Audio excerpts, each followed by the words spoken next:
The season is almost over, and we have a championship fight to the line. 2 to go as the TCR SOF Plus series hits up Circuit Zolder. And the other classic Belgian venue just behind the famous one. It's got some fast sweepers, long straights, and some brutal chicanes. Some of the most brutal I've ever encountered in any car, let alone these front-wheel drive beasts. 10 turns, maybe it should really be 11. It will provide a great challenge for these cars and these drivers, one that I can't seem to match on any day, so I'd like to see some more talented people get around to it. Well, it's a neck-to-neck race, and we have just 2 rounds to go, and I have a special guest in the booth today. It's part racer, usual league host, it's Mitch Welker. Hello. Hi, thanks for having me in. It's great to be here and helping to host this penultimate race of our first season here at SOF Plus. It's going to be an interesting one, and we've seen some great driving, and we have some of the season best come back. Nobody's sick anymore, and a few new surprises. So qualifying is just getting underway. It's Circuit Zolder. It's the last week from the iRacing schedule that you've implemented. I have a bad time around here, but I'm not going to say no one else can enjoy it. This track is certainly a technical tricky one. Really is. Very tall curves around these tighter chicanes especially. You mentioned the chicanes being especially tough here. I would agree with that, but as we see is that Bryce Allen going for a little bit of a ride. That was exactly the first person we should have caught. Bryce Allen. Exactly. Bryce currently tied for the top spot in points with JB Dejoux. They're tied all the way back to a top 10 tiebreaker at the moment. They both have 2 wins and 2 top 5s with the drops in place. So tied on 285 points, those two. And through practice, they were separated by only, I think it was just under 200s, wasn't it? We've got quite a race on our hands between these two today, if it all turns out. I've seen them battling very, very close in the hour-long practice that we usually get. Looks like we made it quite early into qualifying this time. Sometimes I completely missed the boat, but Bryce Allen will still be possibly the first to get a lap done. Bryce is on the field. I'll just run through who else has made it. Rickshan Zhao is here, and I apologize in advance for the camera angles. When iRacing updated this track, we found out that they did not update the camera angles. These are some of the worst you'll ever see. I should have bought some custom cameras in advance. I'll do better next time I come here. You can't see anything 90% of the time, but I'll do my absolute best for you. As we also have JB Dejoux back, Nicholas Sudik, and Jared Dixon, 2 new drivers just dropping in as well to finish off. I hear Nicholas Sudik is usually quite a strong driver. He is. I know him very well, and he mainly sticks to the Toyota GR86, a bit of a rear-wheel drive sports car merchant, if you will. He does dabble in IndyCar, excuse me. Here we find him in TCR, so we'll see how he fares. Perhaps this front-wheel drive car will put him a little more in the mix of the field, as it were. Let's take a tour of this track. We have those first few quick sweepers, taken very differently by a front-wheel drive car. I'm most tortured by this track in my favourite car, the LMP3, which is a different beast entirely, but as you sort of swing it through here, you're actually trying not to understeer more than oversteer. First section, very, very fast, and then it gets tricky. Back-to-back chicanes that you sort of just ride over the curbs of. Yeah, looking into here into turn 5, big jumps. You take that as straight as you can. You got a little bit of exit curb there. Rise over the crest, over the brow. Quick left sweeper into one of the trickier braking zones here, and easy to gather an off-track or a slowdown over these chicanes. Big sausages on the inside of each apex, and wrapping it around up to turn 7. The end of turn 7 there, that's all turn 7 according to Zolder. Come around to turn 8. Seems like we don't have a fastest lap set yet. Has no one set a clean lap? I've actually seen Bryce Allen's been around the track twice. Jared Dixon's been around the track twice. JB Dejoux has been around the track twice. And I've not seen anyone on the board yet. This could just be a temporal bug, or it could just be no one making it through cleaners. There's one more tricky chicane. That one, I got someone Okay. disqualified from on that chicane yesterday, but maybe it's on them. Will Nicholas Sudik have a cleaner time for us on the board, or do we have bigger problems on the graphics? He does. It is the first clean time. It's a 1 minute 41.8. 41.1 is about a second and a half slower than what we had Bryce and JV doing in practice. So those two really need to get their act together. We have 3 laps in this series to set a clean lap. So hopefully on their third, they can put down something worthwhile. Be interesting to see a grid where only one person actually managed to make it on. Bryce Allen looks like he had a horrific off because the 2 minutes is not in character for him. So No. that's not going to be a typical lap. I mean, this is TV1, by the way. Just so you guys know, this is TV1 around here. So it's not exactly a strike. And then TV2, I quite like, but you'll see around this corner, it clips through a solar panel. So that's not terribly helpful. Yeah, that's how it goes. And then TV3 is the best camera we have, but I would say it's a little bit close to comfort around the track. Gets a little bit loud sitting right next to these cars. They might start drowning me out. I think I have an old friend when we run into situations like this. It's my portable helicopter. I think we'll be using this one a little bit more. Yeah, best way to see the battles up here for sure. The TV 1 and 2 kind of remind me, if you've seen any broadcasts as we see Sonny Zhao go off of the chicane, if you've seen any USF 2000 broadcasts on YouTube, it kind of feels like a similar vibe, like you're watching from a CCTV camera rather than an actual trackside camera. I am a professional USF 2000 driver now because I was on the iRacing broadcast for the SDCA runoffs. I got there by pure luck. This is the last time I'll brag about it. I bragged when I won the Petit Le Mans in like 2 broadcasts in a row, and I'll brag about this one. JB to J sets a time, a very, very fast one on 1:38, and Jared Dixon sets the third valid one. It's a lot slower, but it's going to put him third on the grid. Yeah, I gotta wonder what the lap status is of the other cars in the grid here. It's a little bit mixed up. We've got JB at the front, which we would have expected, but Bryce nowhere to be found. That's TV1. Oh, going right behind. The stand blocks the track. Yeah, they did a visual update on this track, and I thought when you do a visual update that the first thing you should do is update the cameras too. But it is what it is. This was one of the oldest. I never got to drive this in the old iteration of the track. I really only picked it up when it got the rework because it was kind of dead until then. As Rick and Zhao still not getting one hooked up.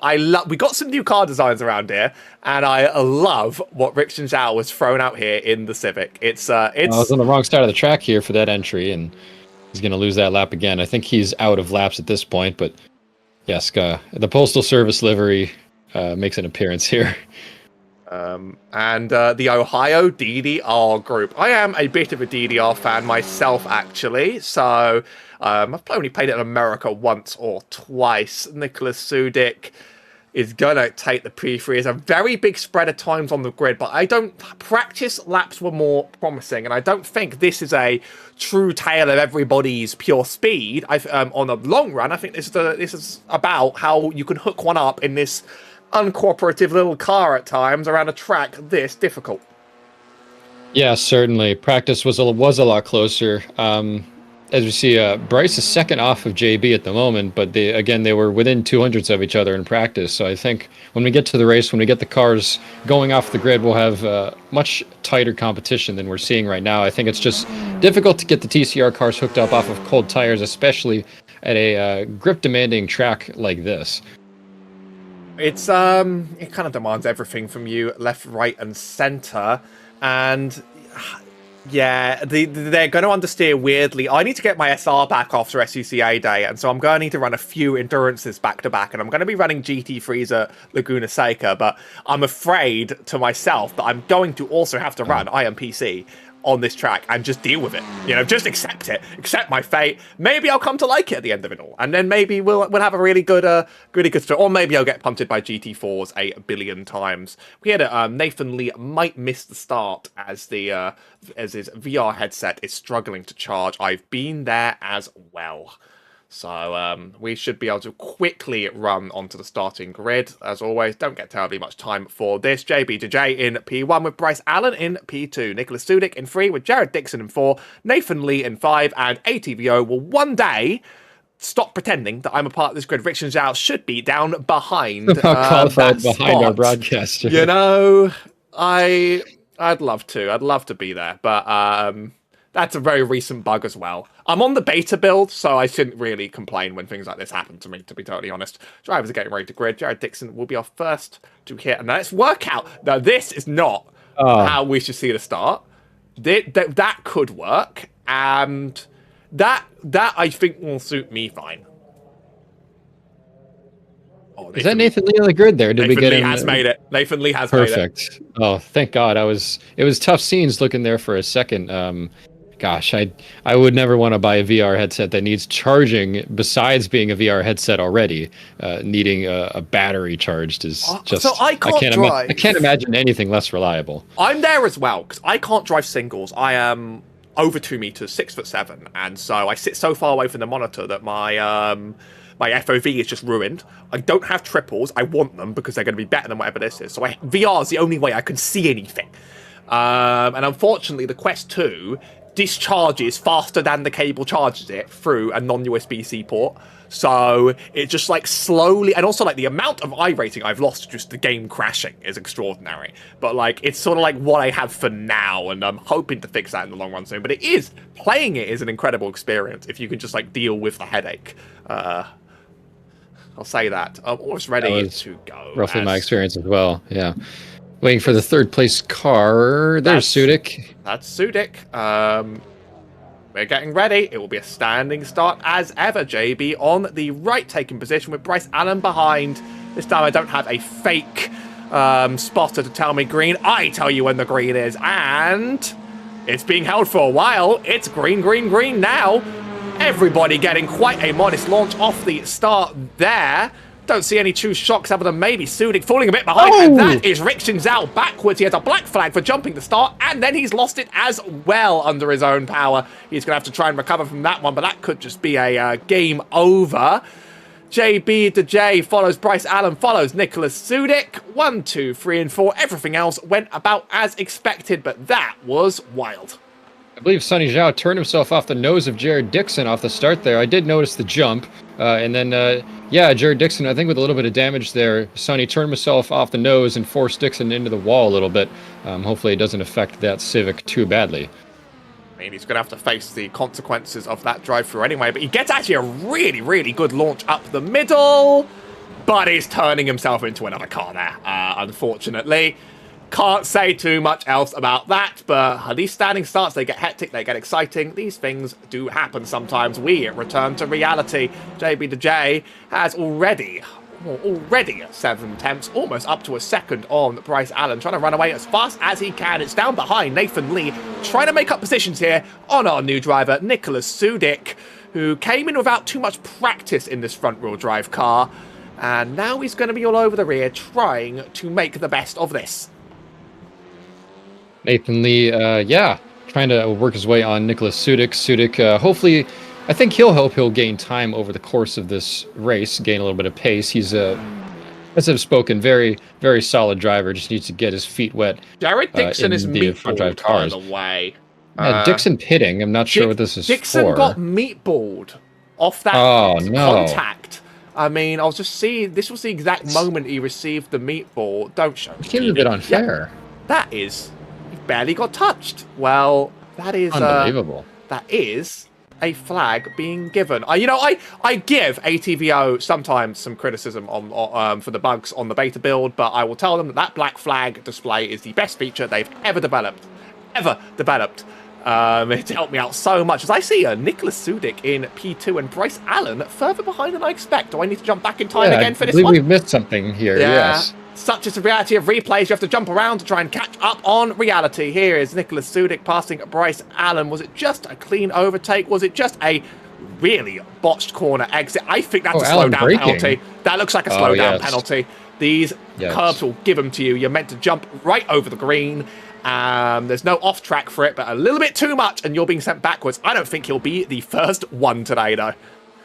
Now he's got an uphill battle now to try to get back to JB. JB pulling away in this very, very this dead even championship battle right now. This would be advantage to JB going to the final round at Navarra as Bryce goes down the inside and misses the corner in front of Sudik. And that is going to cost him a lot of time. He really did just miss that braking zone. Do I need to hit replay again? Do I need to get a camera angle that works around here? Quite possibly. Well, I think there's going to be so many more bowl overtaking chances. I'll try and catch that one as soon as I can, but I think Sudik, the moment I look away, Sudik's going to make a jump for this. He's really, really feisty here. For real. Even with this few cars, we've already had some crazy scenes here. Bryce setting himself up for a really tough day here, and he's got work to do at Navarra if he wants to take away this title. Of course, this series has a lot of point bonuses and penalties. You get the major penalty for even getting 10x in incidents. It's quite harsh. And big bonuses for your poles and for your fastest laps. So it will be an interesting championship complexion. I'm afraid I can't quite get them live on screen now as it's a difficult process, but maybe we'll see if you can upload as quickly as possible during interviews. We can get a good picture of the championship standings. Yeah, I'll have to have someone send me that JSON file, and then I will get it uploaded, and we can see what we can see. I'll race around it all. Bryce Allen 13 seconds behind now, but a very fast driver could make that pace back up. Nicholas Sudik all over the rear bumper. I think it's calmed down, which means I might be able to catch the Bryce Allen incident. Was it... I'm just trying to work out which one it was. It must have been this one. I think we might have to sit in the chopper for a while. I only really get timestamped. This was another time he drove slowly. Please stop. Is that just... Oh, he spun it himself! The same thing as in qualifying. The same issue. He spun it himself again. That isn't even the original one. He's really suffering. A shocker? We gotta jump back even further to catch the Bryce Allen going off by himself in an instant. Oh, it's a brave overtake, but you can see he's just missed that braking zone. Yes, I think he's just tunnel visioned there. Behind Nathan Lee, missed his braking point and had no choice but to take avoiding action rather than overtaking action. Well, it's good to see him not quite piling to the rear, although maybe we could turn this one into a bit of a demo derby. We've already seen two drivers essentially knock themselves out. I don't think Rich and Zhao or Jared Dixon will be returning. Bad luck for the two of them. Bryce Allen is, I'd say he's down but not out. He is fast. And surprises can happen, I think. We've seen plenty change the complexion of races around here, but he does have gaps to make up, and some of these incidents are going to really cause some problems with this points penalty, I think. Definitely. It's a 5-point penalty for 10x, as you mentioned, so at a track like this where you can easily pick up incident points for wayward strays off the track, You'll definitely want to be watching that, and that could change the complexion of this championship battle. Even if Bryce picks up that 10x, or JB perhaps pushing too hard picks up the same amount. So I think we'll see. It's very likely that JB will catch this fuel by the end of this race. Going by the current pace, oh no, it's only 4 seconds. He hasn't actually pulled away an overwhelming one. Yeah, Nathan Lee has stalled out that gap. These things will develop with time, I think. We're just going to sit on board, I think, with Nicholas Sudik for a bit as he tries to make up this gap around this brutal course. It's interesting seeing some competitive civics around there. Usually it's a Hyundai fest, but I love to see some variety up here, and I want to see someone challenge for this top 3. Bryce Allen looks like he is setting some quite fast laps. He is gaining. I'm not going to track that down to the exact moment, but he might be sooner up on the bumper than we realise. I can see sort of the deltas of pace versus the way drivers have driven in the past, and I'll just say he is setting comparative flares for himself. He might lock himself in, but Nathan Lee is very much getting away right now. It's going to take some hard driving, but maybe not too hard to try and catch up to Sudik. You just sees Nathan just sort of fading away out of sight. It's now 1.4 seconds. It could get even worse. You can just about see JB to J up the road. But I don't know how long that will last for all of these. I just see it crawl up and up and up. Right, it's kind of a battle of consistency now at this point. Now that the early phases of the race have concluded, you want to lock in keep clicking off consistent laps and hopefully maintain or grow the gaps that you have. As we see, JB has at least been maintaining the gap to Nathan Lee. It's come up and down across the course of the lap, but generally averaging about 4.4 seconds. Sudik is losing Nathan, as we discussed, but hopefully if he picks up a little bit of more comfort with the Civic later in the race, he can kind of claw that time back, perhaps get it back in the pit stop phase. Bryce Allen maybe slowly gaining a few tenths a lap at a time, may just be there to claim a podium spot at the end. I don't know where that free has come from. I mean, I've been clicking around this like element while you've been talking, trying to work out like, so okay, why is there a free here? I'm just going to pretend I don't see it right now and investigate that one later. As the gap is slipping away and away and away. This is I don't envy him in this position around here. The Civic usually quite suited to the tight and technical portions of a track, but it kind of falls off on the high speed, and this track looks and feels like it should be slow, but then it ends up being a lot faster than you think. I'm usually the faster class in multi-class around here, so I sort of know that there's a lot of high-speed sections where you end up gapping people. Definitely around that sweeper we just came through down to this chicane. Really, really important to get a good run out of there. It is a high-speed section, as you mentioned, out of the hairpin at the end of the lap. Another long straight. It's very stop-start, this track, so if you have a lot more pull under the hood, you will have an advantage. And I often have trouble slowing the TCR cars into these tight sections because you need that brake bias rotation, and then you actually try and slow the car down significantly and it all just starts falling apart. So I'd be very curious to see how these drivers continue to get it around here. JB isn't gone. Nathan has kept this gap very, very consistent. I noticed. He has. Usually, he's the sort of driver that will just disappear into the sunset forever, but it hasn't quite happened. As we get to compare some sectors, you can see Sudik gaining in the middle and then really losing out in the beginning and the end when it's just that little bit faster between the two. Funnily enough, as you mentioned, the middle sector is the twisty part of this track. The Elantra perhaps a little bit better straight line advantage through the beginning and ending sectors of the lap. Yes, indeed. But every lap seems to be a small slip behind. There will be time, usually, that I don't see a typical amount of strategy play into the pit stops, but they do add some variance. You do sometimes see drivers getting out of traffic. You do also sometimes see mistakes creep in and transform these races from the inside out. So that will usually kick in around the final 15 minutes as we have another 15 to go. These drivers lapping around there. As I see Jared Dixon, by the way, he has made it back out on the track. He has dealt with all his repairs. Richard Dow has left, but Jared Dixon trying to get some time on the track right now. Many laps down, but any experience, I think, is good experience. I'd agree. Big shouts to him for fixing the car up and coming back out, even though he is many down and he won't really have anybody else to race this race. Unfortunately, is still going out there and having a good time. Got to appreciate it. Thank you very much for coming out, Jared. I'll compare his best laps later in the race, and we'll see where the pace really stacked up. As actually, no joke. The lead's cut down here. No joke, by the way. Who is this? I see a Rickshaw Zhao moving. You can't see him there, but Sonny I see Zhao. Rickshaw Zhao moving. The US Postal Service is back. I'm not sure whether he must have gotten a bigger repair bill, and I only saw the black flag for jumping the start. They don't stack in my visual, so he must have had a bigger repair bill. And he has come out and he's decided to serve it. So we will be having some cars on the track. I think they'll serve mostly as traffic. But again, I'd like to compare some data down the line and see what has happened there. Sonny Zhao, a minute 19 behind Jared Dixon. I'm not sure that's a rift he can make up, but glad to have those two back out at the very least and gaining track experiences. But when we were talking about that, Nathan Lee pulled in about a second on JB Dejoux and is still crawling it in. So I'm wondering if JB had a little bit of a mistake somewhere. I can see if I caught him driving slow.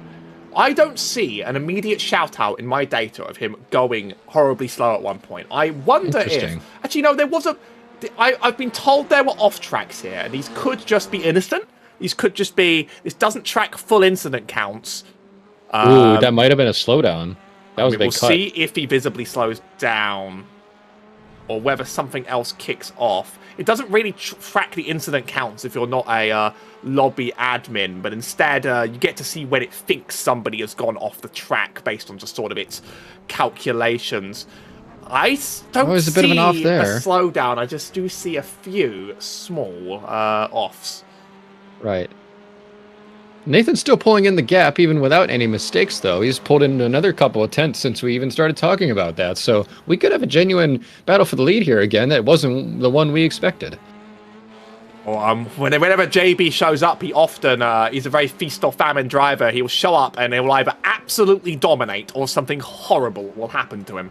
Right now we're in the domination phase, but you're totally right. Nathan Lee's teammates often drop into the stream to... Sonny Zhao off into the gravel. Often drop into cheerlead. That is a big spin and that's a big off. Could be more repairs. I don't see a meatball flag for now. Is it Sonny Zhao? I don't know. I'm often the one that's horrible with names on streams. You should see me. So, I've got used to them here. Right, so he goes by Sonny within the Autosports, the Minnesota Autosports Club that we're all that he and I are a part of, as well as Nathan Lee. I believe Rishin, I don't know if that's the actual pronunciation either. I believe that is his actual legal name that he had to sign up with for iRacing with. So a bit of a distinction there. I call him Sonny. That's what he goes by in my group. So either way, I think either way works though. That's the insight. I like having someone that knows this league well for. It definitely has been a bit of a friend group, and I bumped into a few of these drivers in races. I jumped into Nathan Lee in a GT4 multiclass that went bad, and I recently bumped into Bryce Allen as the LMP3. My iRating typically way too low to sort of end up in his town, and, you know, trust me, my iRating's that bad, but it was a single split. It was Falcon Tire. I farmed those LMP3s for breakfast, and after the race, I found that I lapped him at quite a few times around this circuit. It's funny the people you bump into once you start recognizing names around iRacing. I might end up bumping into someone I'm doing IMPC, as I do need to repent my safety rating a little bit. Hang on, JB losing a lot of time again. The gap had just come out to just over 3 seconds. Now it's 1.7 again. Something's up with what JB's doing. I don't know if it's slowdowns, some kind of mistakes we're missing, but the gap's now within 2 seconds back to Nathan Lee. Maybe this will just help. Here is another. It thinks JB may have gotten another off track here. Again, we're playing with the guesses, playing with the approximations, but you can see that gap on the side. That is actually live data, so it is accurate. Oh, that's got to be a slowdown there. That could have been a slowdown penalty. That's a big cut. And you can see the car just drop down to no pace at all. So this stuff like this, when you're pushing, is going to start turning into a battle. Nathan Lee is now within 2 seconds. You're right, the game is on, and Nathan wants to strike for a win. Absolutely, pressure's on now, and JB, he's making these mistakes now. Within a second and a half is Nathan Lee down into turn 1 again. As we just, we were slightly behind on time. Now we're in the real time. It is a second and a half, and he is just all over the rear of it. Nicholas Sudik slightly out of the picture, overcooking that corner a little bit, I think, from Nathan, causing him to drop back, but I think both of these drivers have proven now that they are capable of mistakes, and they are going to absolutely fight each other to the death over them. Yeah, now it's a battle of consistency, as we were talking about earlier. How fast can you go without creating any issues for yourself? That's the real question here. And so far, Nathan Lee is winning that battle. Hopefully, it earns him a spot up the rear bumper of JB Dejoux to fight for the lead here. And perhaps that would help Bryce Allen catch up a bit too. He's only pulled in about a second since we last talked about him about 10 minutes ago. So it could be a tough day for him if we don't have any intervening events here for the top two. We'll keep an eye on that gap. There might be a better visual to do it with. As I say that, he goes purple with a 38.9. So we'll see how that goes for Bryce Allen. If Bryce can pull off the third, then that would be incredible in its own right. We are about to hit the halfway mark. Expecting about 25 laps around here. We've had 11. It's not impossible, I don't think. Let me just find a better way to display this battle for P1. We can have that on the screen at all time. That might help you see this battle illuminate as both drivers taking every little liberty with the track. I will be tracking those off tracks at the end of this. We'll get the full count when the results come through, and we'll take a look at who needs some punishment for being naughty. I mean, I am the off-track merchant, they call me. It's like my main hobby is going off the circuit. So don't worry, I can relate. Bryce Allen, the first driver to get it into the 38s. Yeah, quick laugh from him, showing the pace that he really did have in this. This definitely would have been a lead battle between him and JB. Really aggressive cut there for Nathan Lee. Watching that, hopefully it doesn't cause him any grief. But yeah, hopefully Bryce is hoping he can catch Studic at least and pull in that podium and have some kind of chance going into Navarra. What you can get away with on this track is a little bit of on, a little bit of off. We don't really know for sure. Next week, we'll be heading to the only, for the season finale, we'll be heading to the only track that isn't on the TCR schedule, and I believe it was your choice. So why don't you talk us through that and tell us what will be going on? Yeah, so the way I set it up was the previous season's champion got to choose a track on the schedule to change if they wanted. And because this was the inaugural season, I took the liberty of changing the one track to start it off. And I changed away from Spa because I don't believe that Spa is a track well suited to these cars. I think they're just too slow for Spa, and I think Spa is generally an uninteresting choice for official series racing. And Navarra, on the other hand, does not get enough love for how fun it is, and it's free. So it felt like a real slam dunk, that one. Indeed, it's one of those tracks that I don't have a very great relationship with, but as I've talked to you about, it's more that, like, I haven't explored it enough. There are some tracks I just know I hate, and then there are just some that, like, when you were new, you tried, and you were new and bad, and you complained about them, and you didn't get over it. And it's thoroughly in that second category when I complained when I was new, and I've not really had a chance to revisit it in its new form. So I will probably give it a shot next time it comes around on a schedule. Unfortunately, we don't get to bring the TCR series there, but I guess Spa's a bit of a shot in the arm for participation. We can get into the next season's schedule to take a look at some of the interesting stuff that's going on there. I always pick some of the most outrageous tracks in the votes, and then they never end up going through. But yeah, I feel the same way. I'll always pick street circuits. I'll always pick the oddballs. And we have Chicago. And we have Chicago. Yes. Right? In a future season, I would die for Chicago. Maybe there could be room to do like some of the TCR tracks and some custom tracks. My early random suggestion is that maybe you replace the even weeks, because these are very much GT4 picks that have been sort of squeezed into TCR. Maybe you replace the even weeks with other stuff, and then the odd weeks are sort of the TCR community's best picks. Could be interesting. That's just my one idea of many. Nathan Lee dropping back a fair bit. Hasn't kept up the pace as we make it past the halfway mark. No, he's kind of dropped back a little bit here. Pulled his way in, kind of reeled back out. I suspect things will kind of yo-yo like that throughout the race. On the topic of tracks, I will take that into consideration. I've not yet decided what kind of thing I'd like to shoot for whenever TCR SOF Plus comes back. But that will be one of the thoughts for sure, is what we do with the schedule. Yeah, looking at it is I'm pretty sure, like, it's a slightly wild schedule next season, because we get Daytona because of the special events surrounding it. Obviously, the Raw goes there. A good old classic special event with the TCRs. I'm probably going to try and run that in both the TCR and the LMP3. But we get to go to Road America, Oschersleben, Donington, Daytona, Okayama, Barcelona, Suzuka, Long Beach, Watkins Glen, Nürburgring GP, Alton Park without the chicanes, and Bathurst. That is a really... I like most of that, really. I really do. Yeah, fairly solid schedule. I especially like the inclusion of Oschersleben. I think that is another underappreciated gem and gets way too much hate for that one YouTube video you all know. Well, they did fix the corner. It's a good corner now. I mean, like, that old classic video was from the bad version. They have made it more tolerable, but people I know will still pan off the track because of that one little issue. And It's unfortunate because it is a really engaging and enjoyable racing track. That was another one of the tracks that, like, as a rookie, I thought was lame, and then I grew into it massively very shortly afterwards. It was why Navarra could get that revival for me, because Oschersleben is very much an absolute classic. I mean, like, it's obviously not a TCR pick, but just how badly do you think Daytona is going to go? I love that track to bits, but, you know, it's not TCR, is it? It gives me the because we have a JB Dejoux going to the pits here. Daytona gives me the vibe of it'll be like front wheel drive MX5 challenge racing.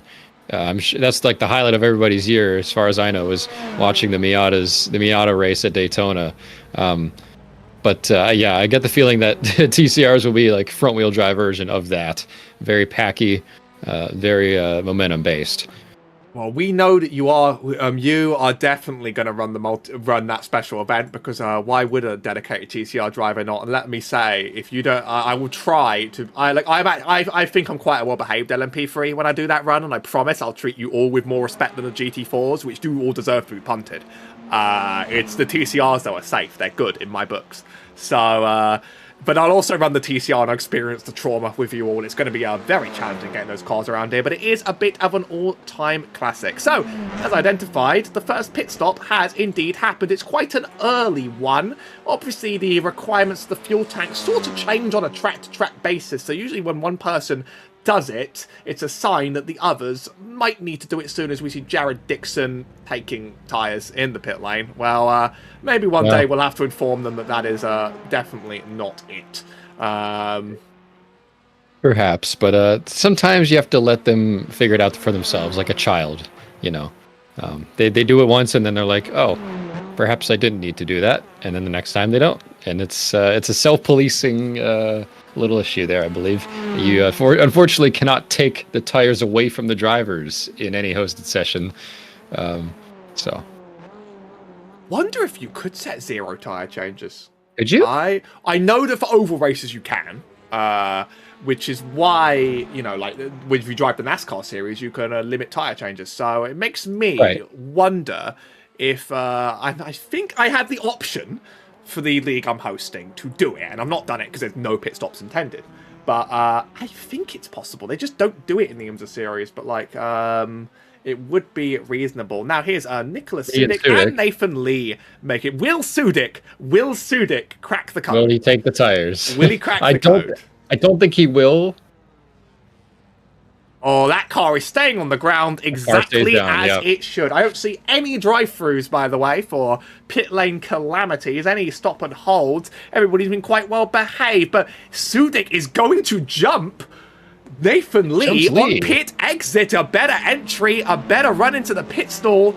He's claimed a free position, as I hear behind Nathan Lee clattering against the wall a little bit. This battle is back on. JB2J picks up the P1, but that was a very, very shrewd jump. I think I know what he did, actually. I might ask after the race what he did about that. I think he might have turned off the windshield tear-off. That's worth about a second, did you know? I did not know, actually. I know, at least in the... I don't know if it gets done in all series at the same time, but I know, for example, in stock cars, it's a second. And I don't know when it gets done in the other ones, but I've saved time with also -1 margin can get you out of that pit lane a little bit sooner. I always set that to my the 0 margin, because by default you get the 1. If you're going to run quite close to the lead, you can go 0 margin, and you just have that tiny jump in the pit lane over someone because you put less fuel in. Right, I'm willing to bet that Sudik just took less fuel. Besides, maybe I don't know if he knows about the tear-off, but he probably got a better entry. Definitely took less fuel, and now he's ahead of Nathan Lee for second place. Looks like a clean windshield to me. So, what do I know? This is the battle that is going to evolve for the rest of this race, I think. Nathan Lee wants that P3 back. He wants those points because he's very close to Bryce Allen as it stands. And now any corner could be the chance to make this battle happen. You know, who said the pit stops didn't add too much? Maybe that was me. It really has opened up this one. And we do have a chase on our hands. Nathan Lee trying to claim back that position. JB2J 7 seconds ahead. He's made real headway after the stops, and he might just be running away with this win if there's no incidents. Yeah, I'd have to believe the same. Just keep it on the track, keep clicking laps. You only have 12 minutes left. You can seal this one up and go into Navarro with a real head of steam. Bryce Allen has pulled in about 4 seconds worth, 4 or 5 seconds worth in that cycle to these two cars here on screen, but still quite a ways back with 12 minutes to go. I don't know if it's going to happen. Yeah, he's been pulling in some good laps, but you have to pull in godly laps. Confirming, by the way, looking at the box timings, it was actually all on Nathan here. JB2J's box time was a 12.6. Nicholas Sudik was an 11.2, so he saved a little bit. Nathan Lee got a 17.6. I think he may have messed up his entry badly, and if you do that, and you sort of lose a few seconds there, you get jumped on the way out. You said box time, though, wasn't it? Is that time just sitting in the box? That is... It is. It might be time from when you stop. If he's just in the box for that time, then he may have just overfueled or taken a little bit of required, or maybe not required, repair. Yeah, I don't know. I didn't see him do much, and obviously tyres will take a lot longer. Well, maybe it'll work out if something happened, and if we get a calm down, I might try and catch a replay of his box. But for now, he's all over the rear bumper of Nicholas Sudik, and I don't want to give this up at all. He looks like the faster driver on the road, but he's going to have to force the issue to get past. Will he make the dive up the inside into these fast sweepers, or will he wait for the chicanes? That's going to be the difficult question. I don't think Nathan's about that crazy aggressive driving. Excuse me. As I know him in real life and with his driving experience, I don't think he's the kind of guy to be throwing crazy bombs. He will find his way. He is obviously quicker than Sudik. Sudik is, however, no slouch. So hopefully a really enticing battle on the cards here. I mean, a little bit wide there from Nicholas Sudik onto the gravel. He's going to get away with it, but these are the absolute definitive corners.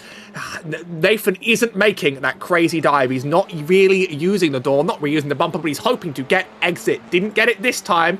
He has gotten it this time a little bit. Now within less than 100. He's going to bump into the rear. It's minor contact. The two are surviving, but now Nathan might realize he can't just run on the rear bumper of this driver the whole time. He's going to have to try and make his move. Nicholas hold off the inside, keeping his line clear. A dive up the right would be opportunistic right now. He's going to go for it. Will he get the outbreak? It's not going to happen. Not quite. Just a couple corners to go on this lap, and then we rack him around, and we do it all again.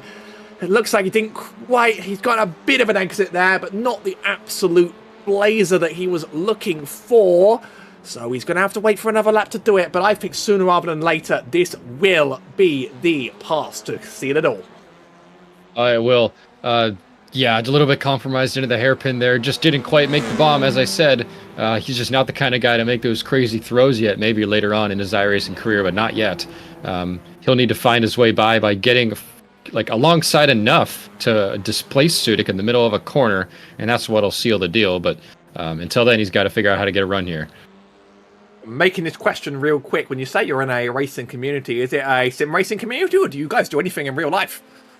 Myself and Nathan Lee and Sonny Zhao are all part of the... Oh, close call there. Almost takes it. We do autocross in a real life club. Oh, that's awesome. I'd love to take a look at that one day. Nicholas on the inside. There is overlap. He doesn't make the outbreak this time. He's not brave enough on the brakes against Nicholas Sudik. Going to assume that's net code or something. Where did Nicholas go? He's got to slow down. No, Nicholas. Okay, no. Sudik is gone? There's a net code anomaly in the air. Nicholas is there. There we are. He is alive. He sort of dropped off the face of the planet for a second. Did you suggest Nathan had a bit of a slowdown, or it doesn't look like it? It looked like he did, because I didn't see Sudik on frame anymore, but obviously that was an internet issue, so Nathan is just fine. We are within. The gap is bigger than it was before. There's only a few laps around. It's going to be about 5 laps from here. That's the estimation, although I don't know whether probably this overlay gets the estimation wrong based on the pit stop. I think I've had this discussion already. Good run. In fact, it's a good run indeed. A good exit as Nathan Lee tries to eye up the inside. There's a tiny bit of overlap back, but he gives up on it again. It's almost into the rear. He's still not making. He just knows he needs to make that move one time. And he's really not going for the insane dives. But the longer this goes on, the more I think this could very quickly become a bold one, because the pressure is gonna build and build and build the longer he's back here. Oh, it is. He's just a classic autocrosser, I have to say it. Really, really good on his own, setting great times, getting up to the back bumper of Sudik, but the racecraft just fails him. He just cannot get alongside or make any kind of opportunistic move here. These cars do allow for contact. That was a compromised corner for Sudik, I think. Nathan Lee's gotten a killer exit, and he's going to be well alongside going into entry for the next chicane. Well, I don't know about well alongside. It's not enough. Still on the brakes. It just gets lost on the brakes for me. He's going for the safe, conservative brakes, probably that bias set heavily for rotation, and that car isn't getting slowed enough in time. So every time it looks like he gets a run, it's just not really developing. He'll get like just a... Oh, there's the bomb! There's the He's move. done it. He's displaced him. Still not got the exit.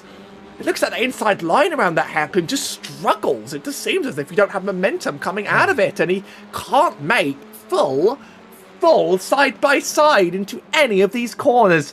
This track is proving to be an absolute thriller here. There are plenty of overtaking opportunities, and they haven't quite been capitalized. One more go around, it will be. It will accurately be, we are on lap 121 out of 25. We are not being lied to by the overlay. About 4 or 5 to go from here. And that is Sudik's off. Sudik completely going wide. He's going to recover. He's going to make it back to the track in time. Nathan Lee possibly giving too much space there on the corner entry. Now coming along, there's a massive run here. There's the speed. He needs to make the clear done by this corner, but he's going to finally get the outbreak. And Nathan Lee will claim... Oh no, Sudik comes back! Sudik's doing it! Sudik is on the outside! Compromised! I can't even commentate on all of this. This is one of the greatest battles I've seen in this series. They're going to be with each other all the way to the end. Lee made the move up the inside, but then was compromised around the fast right-hand corner, and Sudik took really good opportunity of that and made it back. What a race to miss out on. What a race to miss out on so you can come into the booth for it. What a race. Nathan Lee is providing the battle of our lifetimes here. I don't want to look away for a second. I wish I had a slightly better angle to use. Oh, look, now but Bryce Allen's catching up. He's in frame. 3.2 seconds. He could be into the fray here. They have been slowing each other up consistently. They must have been slowing each other up a lot, and now you can see Nathan Lee looking ready to try and make this battle happen. See if I can just get the gap between the three on the field. Oh, Sudik's got another bad run. Lee's got overlap. It's the battle for second we're looking at. Now there's overlap. Now they're side by side. Don't show it to us like that. As we enter turn one, he goes very, very wide. Almost gives a bit too much space and a bit too much openness. Not willing to take it completely. I don't know if he has the momentum to take it, or maybe I'm doing a bit of a commentator's curse on that. He's washing wide, hoping to get exit speed on that curb. Sudik just continues to hold it. I think the only way this ends is with the two coming together at this point. You gotta think, with the way Nathan is fumbling around the racecraft and Sudik just holding on with the suboptimal pace, and we got Bryce Allen catching. He's gained half a second in like 3 corners now. This could really get crazy for the last lap here. Bryce is within 2. It was 3 not too long ago.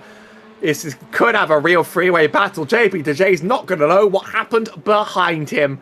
Only a few to go. We're on 22 out of 25. That'd be 3 to go next time JB crosses the line to finish. As an estimation, of course, based upon the time. The white flag really is the white flag. But these laps come quick. This is a very, very short little circuit. It's Nathan Lee with the dive of a century. He has missed his braking completely, and that's him out of this battle for good for the rest of this race. I think Bryce Allen is in, and he's going to claim that P3. What a championship turn after our race start. They've completely flipped fortunes. That was immense for the championship. Nathan Lee just misses the braking, as we saw earlier from Bryce Allen in the same manner. Just missed the corner. And now Bryce is through for third and could be on for second if he's got a little more pace in it. He must have just missed that entry completely, and you can see he makes good evasive action to get out of the way. Doesn't want to take out his rival for the race, but that door is wide open. He's going to be kicking himself for the rest of this race on that one. That is an opportunity truly destroyed. Here's Bryce Allen now 2.1 seconds behind Sudik. Nathan Lee 3 seconds further down. I don't see one of these making their move. I think there could be a mistake, but otherwise, we've just about locked in this finish. Absolutely. That was, my heart was racing for that one, honestly. You got to hate it for Nathan Lee, though. That racing inexperience came to bite him just a little bit. That'll be a learning moment right there. Tell you what, he will not forget that. Nathan Lee's teammates aren't actually in the chat today to heckle him, but I'm sure they'll be watching this after the fact, and I'm sure they'll have some things to say. Maybe it was the pants. We'll never really know. Maybe the pants dropped on that corner and it's all gone horribly wrong. As we approach the last couple laps, let's just put our eye back on the JB2J, who, quite frankly, has disappeared into the distance for good.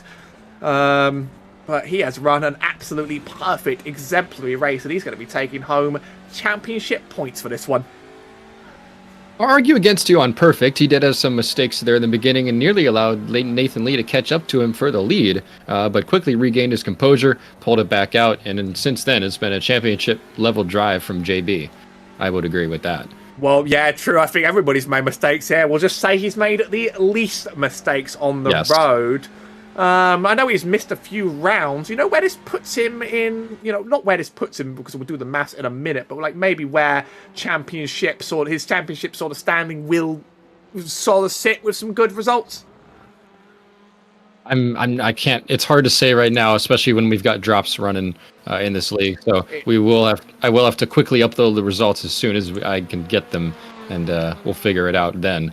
But next week, it is my perfect pledge that I will have a live championship standings updater. It won't be perfect because of the nature of the penalties, but it will be pretty close. We'll call it the provisional championship. Here's JB2J. I don't know if he's taken the white flag or not for this race, or whether he's due for one more. It looks like we are going to take the final lap, and it's going to be JB2J's win. Now, I want to look at him as he crosses the line, but what do you think Bryce Allen is up to? What is this time he's made up on Sudik?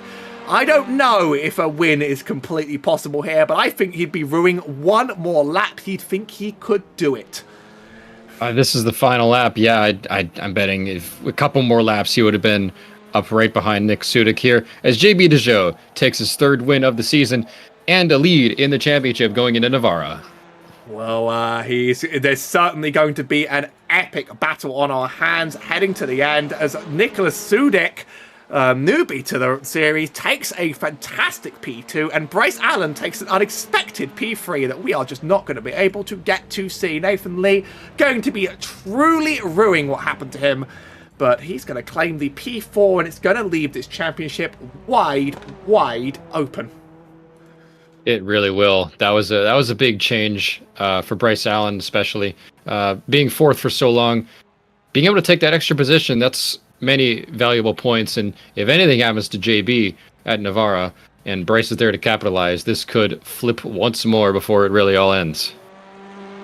As we see a lovely cool-down lap here from JB2J. I'd love to have things like driver radios. I mean, obviously that takes an immense team of people to bring it all together, which you see on those broadcasts. You never see it on the small operations, but I'd love. Well, we're going to get to talk to him and plenty of other drivers in just a minute, which is the next best thing. JB2J taking a great win. I will literally funnel you these results the second they're available, and we can work on the championship applications. We do have a site that can pretty much auto-fill in with every bonus and penalty automatically applied. We'll get some great information on that, but that is JB2J's P1, and drivers are going to slowly filter in to this broadcast booth soon so we can get talking to them.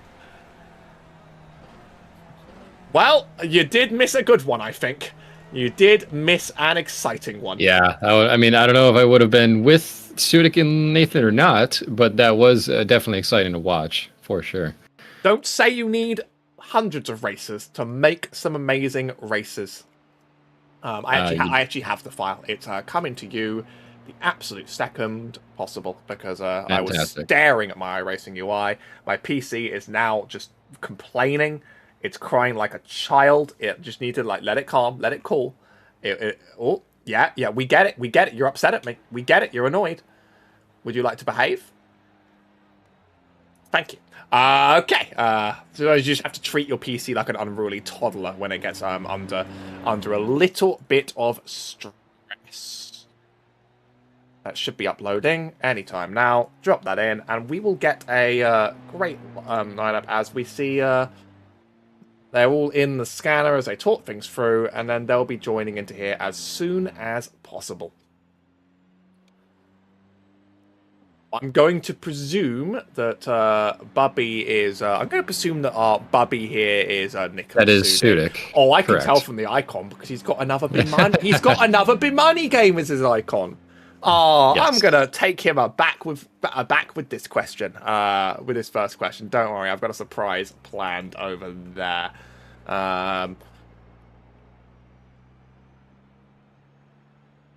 So, you got those. Let us know what that means for these standings as soon as you have the info, because this is going to be the season started with no repeat winners for a very, very long time, and it very quickly has escalated into something very different. I'm getting 2012 F1 championship from this. I'll look at the results for now, though. JB to J takes in P1 with Nicholas Sudik in P2, Bryce Allen in 3, Nathan Lee in 4, Jared Dixon in 5, Sonny Zhao in 6th, and you know what? You might as well give me the championship points as it stands for my exemplary plus 25 laps performance. I'd give it to you for showing up and broadcasting at 2 a.m. Is it for the whole season? Yeah. You never really know what you're signing up. I actually am in the results. Like, I'm actually just straight up in the... So technically, it will be assigning points to me. They are uploaded, and I just pulled up these standings. I can tell you both drivers, neither of them got the 10x 5-point penalty tonight. Bryce was close with 9 incidents, but neither of them copped a penalty. So there is that. JB Dejoux has claimed the certain lead of the championship by 7 points over Bryce Allen.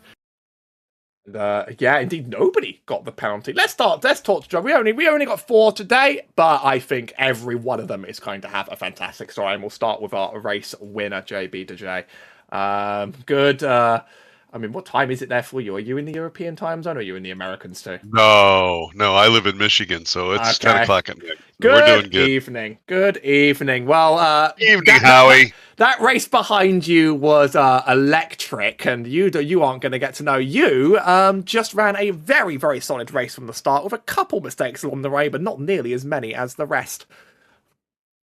Yeah, I got a good start, and I was watching the relative, and they look like they have a nice battle behind me. I did have quite a few slowdowns, but that happens on this track. I'm just glad that it didn't hurt me too poorly. What happened to Bryce early on? Because he had pace, and he qualified, second or third? Correct, yeah. All of a sudden, I saw he was 20 seconds back. He had a couple of mishaps of his own. A series of unfortunate events, yes. I don't think anyone kept it on the track all the way to the end. That's too bad, because he kept posting. He was the only one in 38s, and he kept popping up with faster lap. Ended up with a 38.7. So that's pretty good there. It would have been quite a battle between you two if he had been able to stick with it for sure.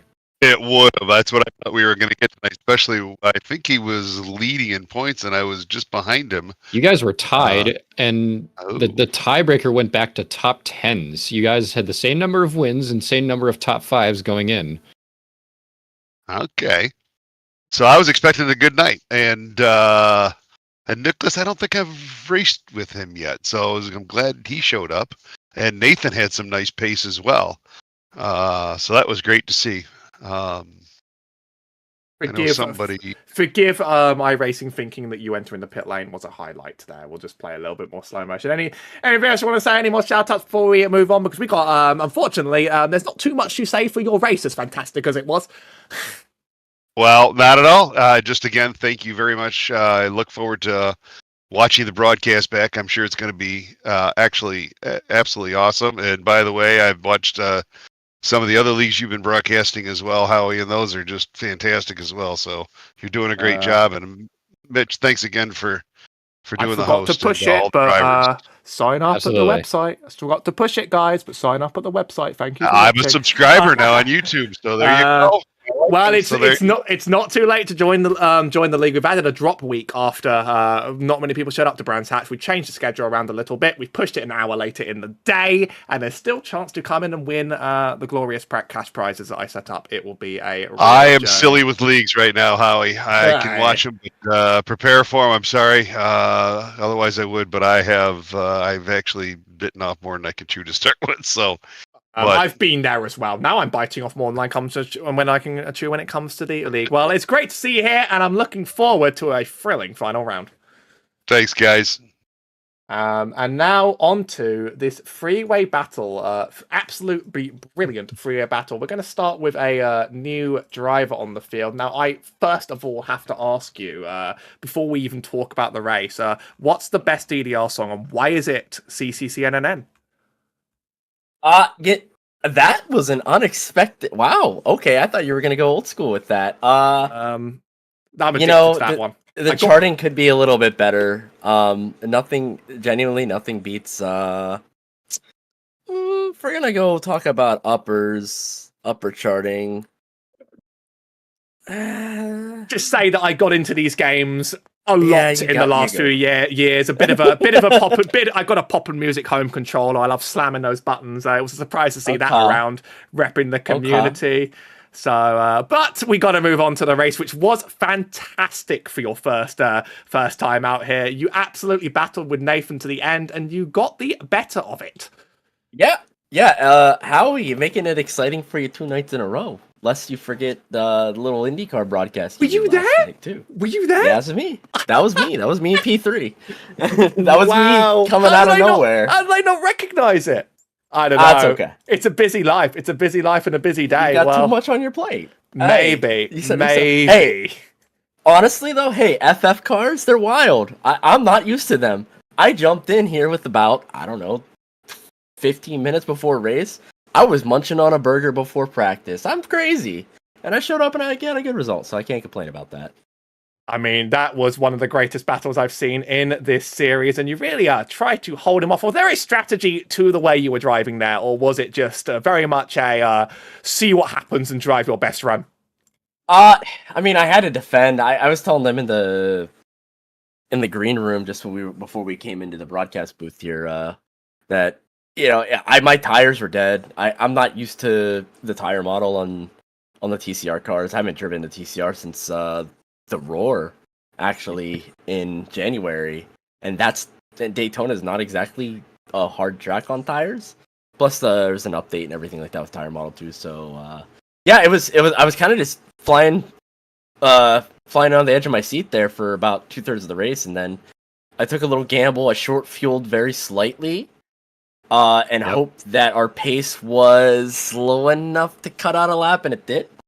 And that was the difference, getting the overlap. And I tried to push a little too hard. That's when I overheated the fronts a bit. And you could see some of my exit speed was suffering for a while there until I got them cooled down. At one point, I thought I was going to get overtaken into the chicane, into the first chicane. And no, thankfully, I was able to defend pretty well. Defensive driving is something I'm kind of specialized at, saving tires too, and that just comes with open wheel racing, especially like that Indy car is so heat sensitive, so you kind of get a feel for it after a while in the game. So that was an awesome battle. I heard you're a GR driver, which would explain why you have to defensively drive. I mean, yes. I know the people around there as well. So that you did play a game with your pit lane there. You did obviously make a jump. I think Nathan may have lost time too, and we'll find out what happened there. But that was an impressive jump in the pit lane, and that probably secured your race because you weren't catching him, but you also weren't letting him through. Yeah, and the pace got pretty stable once I in that second stint too. So I was definitely happy with how much I learned from the car, even dealing with the heat issues that I was kind of managing there with the tires for a while. So yeah, I can't complain at all. I did not think I was going to even be competitive. I can be perfectly honest. I thought I was going to be just driving around, maybe have a battle, let alone in the top 3 and then having pace with the leader for a while too. So once we got settled in, so yeah, that was awesome. One more very, very quick question, I guess, then. If you showed up on the India, did you know this would end up on the same channel, or did you luck into us twice in a row? Yes, Howie, as soon as I saw your name in the broadcast when I watched it back, I was like, that's Mitch's friend. That's what Mitch partnered with for TCR Plus, SOF Plus. And I was like, all right, there we go. This was I sort of jumped onto this as the first ever league, and I've enjoyed every minute of it. And I hope to see you back one more time, and maybe more of you in the future. That was awesome. Any shout outs before we move on? Yeah. The Ohio DDR, rhythm game community in Ohio. Big community involvement with that. They always support me too. I'm kind of the outlier. I've gotten a couple people actually into sim racing too, which is kind of wild. But they always support for the streams, show up, share, and like all the content that I've had in the past. Let's see here, who else is on my car here? I haven't ran this paint forever. Oh yeah, my old friends at Team Watson Racing Setups. Though I don't really build for them anymore. I'm on a long sabbatical. Just with so much a lot more esports stuff and leagues and the IndyCar stuff getting back on track. They do great NASCAR setups. They do great. They really specialize in oval setups, but they've branched out to like rallycross as well too, and a couple other really awesome niche things as well. So if you check them out, great people in that community. Wrap this coffee, buy some coffee. I convinced one of my friends to buy some coffee from him last night, and hopefully she doesn't regret it. Sarah, shout out to you. Hello. And the list doesn't stop. Yeah, that's it. You've got every sponsor under the sun. And I'll catch up with you about the UK community in my own time, I think. But fun to see you out there, and we look forward to seeing you one more time as I bring on Nathan Lee. Just as a quick one, so close but yet so far. The other half of that epic battle. We'll talk about that before we talk about where it all went wrong, I think. So that was a really, really tight one, and you seem to have the pace, but getting past was a whole different game entirely. We won't look at that part right yet. Oh. Yeah, it was a great battle with Nicholas. Like, props to him. We had a super clean race, and it was a lot of fun. So big ups to him for that. So you definitely had pace. You definitely were fast, but it was a difficult road to get past. How were you trying to approach some of that battle? I saw there was a couple places I was like getting some time on him, and then trying to experiment on different places, trying to make a move on track, because I haven't raced Zolder like super in depth, only just a couple races here and there. But yeah, it's kind of tricky to find a good spot to pass. I feel like maybe like that hairpin and then into the first chicane, or maybe the two that I think of more traditionally. But yeah, it was some good racing. I definitely learned a lot from battling, and yeah, a little upset about going off track at the end there, but yeah, there's more to that story. Is it pants, or is it? I was going to ask next what quite happened. I wish I could blame pants, but I think I'm gonna have to blame meta for this one. I've been there as well. I've been there as well. Every day is suffering. Please tell me what broke with your headset. So, okay, even before the race started, we were in like practice, right? Everything was going great. Like, we were about to go into qualifying, and my headset dies.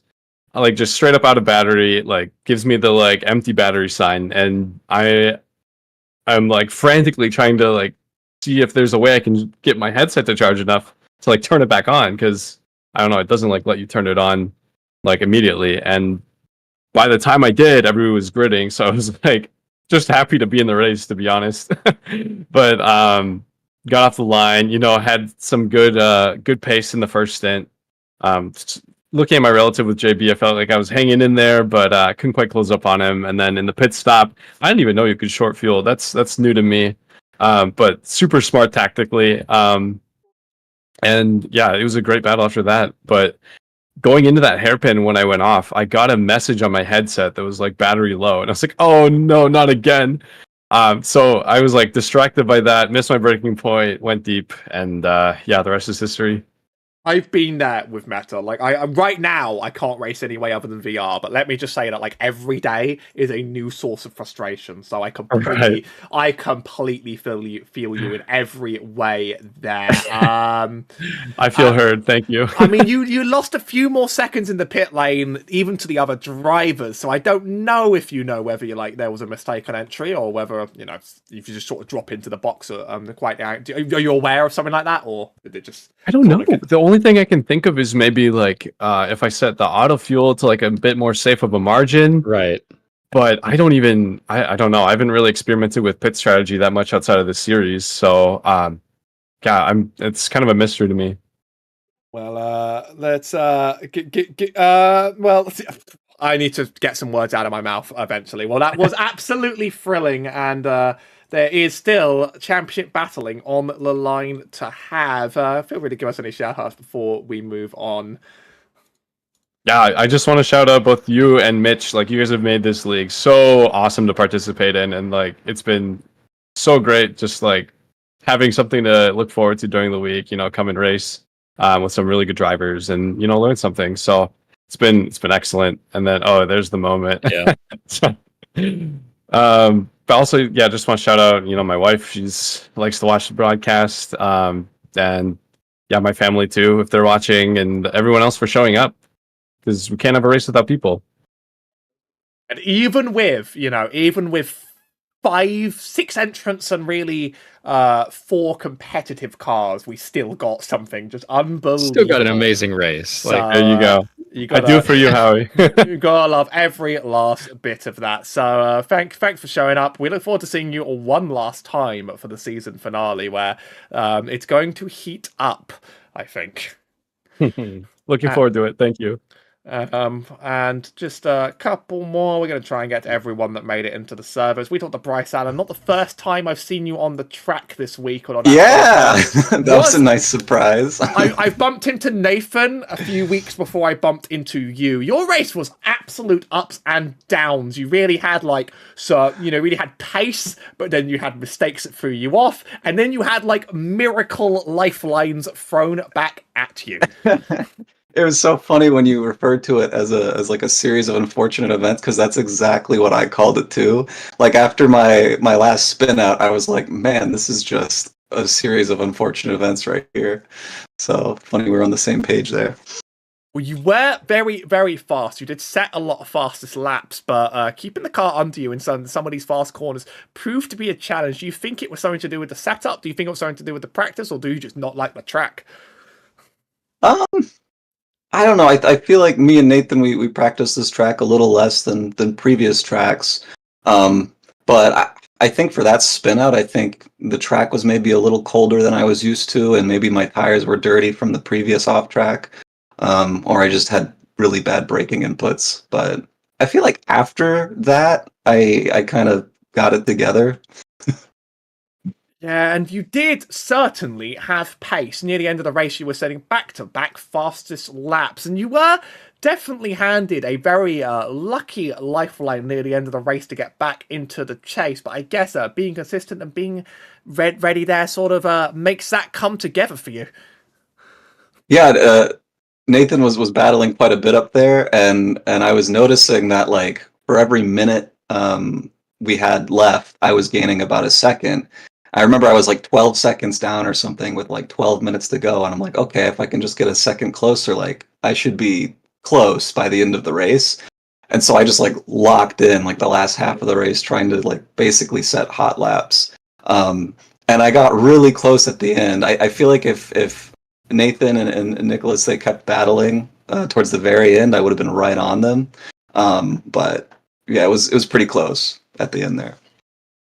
Well, your battles with Nathan, I saw you two basically threatening to wreck each other in practice. Your battles with Nathan will live on in infamy well after this series is over, I think. I feel like you two are the two most likely to be at each other's throats throughout a race, and now there's a championship on the line with one more race.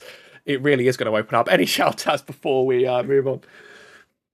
Again, everyone for coming, you guys for hosting, for commenting. I got to shout out JB as well for the win. I'm sorry. I felt like in practice I was like, oh, me and JB are gonna have a really good race, and I let him down. So sorry for that, JB. You'll get him back next week, right? Yeah, Make this maybe we'll championship have real a one. really good race next week. You're 7 points back going into Navarra. So any change in mindset at all, or just go about it the same way you have? Same way I have, I guess. But if I don't know if I'm still in it for the championship, maybe I'll put some more practice in. We'll see. You're Please? very much still in it, so that would be advisable. Yes. Okay. Did I do the shout outs or did I not? I need to know. Yeah, JB and everyone. That's my shout out. Good to know. Looking forward to seeing you one last time. That's now 2 of you I've collected on track races. I was lapping you in an LMP3, but my iRating is usually a little bit behind. So maybe I'll encounter you 2 a few more times. It's always fun. It's always fun to see names come back. I saw you in the post race results, and I was like, oh, is that Bryce? I'll DM and ask. Yeah, I didn't know you were in that race either till the end, and then I was worried. I was like, I had to rewatch the race. I'm like, I hope I didn't cut him off or give him a bad line. I was bothered by like one person, and if it was Bryce, I would have gone, God damn, it was Bryce. Yeah. You know, I went super wide for you, so I was happy for that. I was like, okay, good. I didn't screw him up. I had championship points to make up. Okay, good to see you. Looking forward to seeing you in one last race. So I might have cut him off just as he was doing it. One more invitation is I'm pretty sure this is Sunny Zhao. Sorry, I think it's just the only person with a Discord name that isn't the same. A very, very unfortunate and unlucky start, I think. Put you on the back foot. But I mean, the starts do get very, very tight and very, very tricky. Yeah, I'm very sorry. He's not here for it, unfortunately, but it happens. So. Yeah, I jumped the start and then got a little bit, want to kept getting ahead, and I was too eager to get ahead, and I saw I was straight alongside, then I realized my wheel isn't straight. Then it's like, oh wait, oh no, and this happened. Yeah, very sorry to Jared. Well, I mean, we've all been responsible for some incidents. Credit to you for making it back out onto the track. I know a lot of people would have given up on the spot. How long were those repairs, by the way? Was 7 minutes, and then I have to serve the jump start again. Then, yeah, it was a bit tricky, and I haven't slept yet today from last night, so I'm kind of tired.